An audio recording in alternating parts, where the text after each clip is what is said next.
ये गांव का गीत था, गांव की गीत, माताओं बहनों की गीत उठाकर भोजपुरी कलाकार और हिंदी कलाकार भी ले जा रहे हैं। अब तो खुशी है कि और कलाकार उठा रहे हैं। हमारे प्रयागराज की गीत भी उठाई जा रही है, माता बहन लोग गावत थी।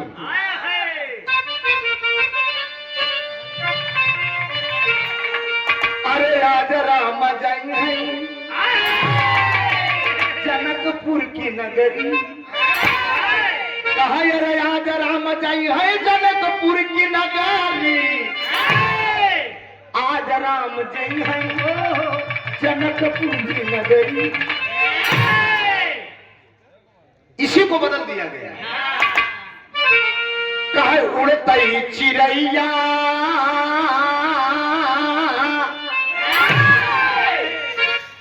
लाइन है। हर कलाकार अपने अपने फन में माहिर होता है, हमारा अलग मसाला हुआ।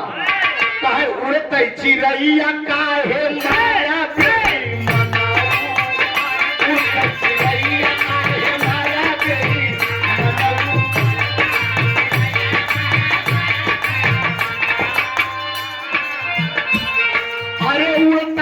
चिड़ैया कहे मारा बेईमानाऊ, कहे तारा पे मारा अरे इनारा पे, कहे अरे तारा पे मारा अरे इनारा पे मारा, कहे खिड़की का बीच कहे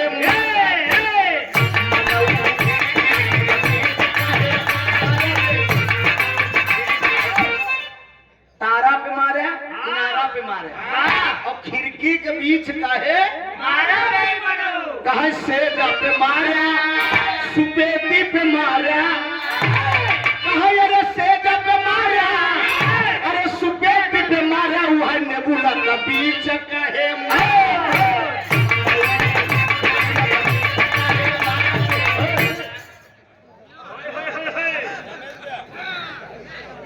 सेजा पे मारा सुपेटी पे मारा, नेबुला का बीच न है दीवाना भाई कहे मारा बे,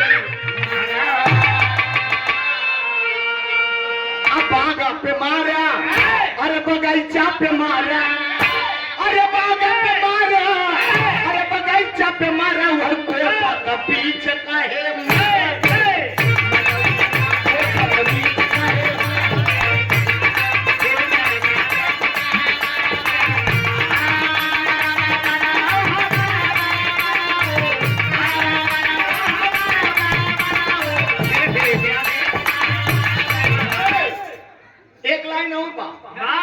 समय आपका नहीं बर्बाद करूंगा मित्रों।